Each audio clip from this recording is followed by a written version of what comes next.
কিন্তু যদি শিক্ষা না থাকে সেটা কিন্তু আজকে কোনো মূল্য নেই। আজকে দেখেন, আজকে হারুন রশিদ সাহেব, মুন্নু সাহেব, আজকে উনি কোথা থেকে এসেছেন? উনি কিন্তু আজকে হরিরামপুরে একজন সন্তান ছিলেন। ওনার বাবা শিল্পপতি ছিলেন না, কিন্তু উনি এখান থেকে আজকে এত বড় শিল্পপতি, এত বড় প্রতিষ্ঠাতা একজন ব্যক্তি কিভাবে হয়েছে? উনি কিন্তু ওনার এই শিক্ষার মাধ্যমে, ওনার মেধা বিকাশ করে কিন্তু আজকে উনি এত বড় একজন ব্যক্তিত্ব আজকে বাংলাদেশে, এখানে ওনাকে প্রত্যেকটা মানুষ ওনাকে এক নামে চিনছে। সবাইকে অনুরোধ করবো, এখানে যারা আছে, শিক্ষক যারা আছে এবং শিক্ষার্থী যারা আছে, তোমরা সবাই পড়াশোনা শিখে মন দিবা। সবাই এই শিক্ষাটা অর্জন করে, এটাই কিন্তু মূল সময়। এই সময়টা কিন্তু তোমরা ফেরত পাবো। এই যে এখন তোমরা যে বয়সটাতে আছো, এখন যদি শিক্ষা গ্রহণ না করো, যখন পরের বয়সে, আমাদের বয়সে যদি চিন্তা করো স্কুলে থাকলে একটু পড়াশোনা করলে ভালো হতো, স্কুলে তো আমি আর এখন ফেরত দিতে পারবো। এখন এই সময়টার মূল্যটা কিন্তু খুবই জরুরি।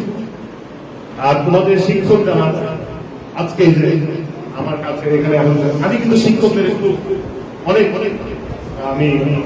আইনি করি, অনেক রেসপেক্ট। কারণ আমি আজকে বিদেশ থেকে পড়াশোনা করে একজন ইঞ্জিনিয়ার হয়ে এসেছি, কিন্তু আমার পড়াশোনা তো শুরু হয়েছে বাংলাদেশ থেকে।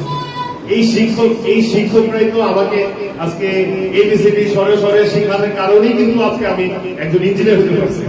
তো এই শিক্ষকদের প্রতি তোমরা সবসময় একটা রেসপেক্ট দিলে, ওনাদেরকে একটা সম্মান দিলে, ওনাদেরকে কোনোদিন বেয়াদবি করবে না ওনাদের সাথে। ওনারা যা নির্দেশনা দেয় সেই নির্দেশনা গ্রহণ করে তুলবে। তো আমি সবাইকে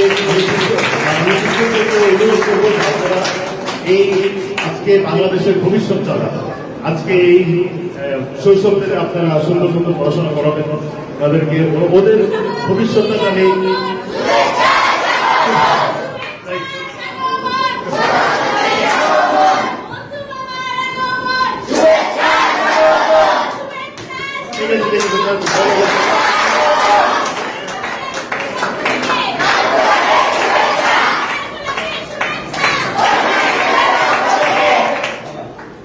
বাংলাদেশের ভবিষ্যৎ কিন্তু তোমরা। তো তোমরা যদি পড়াশোনা করো, তোমরা যদি প্রতিষ্ঠিত মানুষ হিসাবে করতে পারো, এই বাংলাদেশ মানে আরো ভালো হবে। আর এইখানে যে আজকে আকাশ আমাকে বলেছিল, স্কুলে এখন মেইন যে সমস্যা হচ্ছে এখানে শিক্ষার্থী যথেষ্ট নেই। কিন্তু এত সুন্দর, আমি তো এখানে এসে আমি অবাক হলাম, এত সুন্দর একটা এলাকা। আরে ঢাকা শহরে তো ম্যাক্সিমাম স্কুল এত বড় জায়গায় নেই। ঢাকা শহরে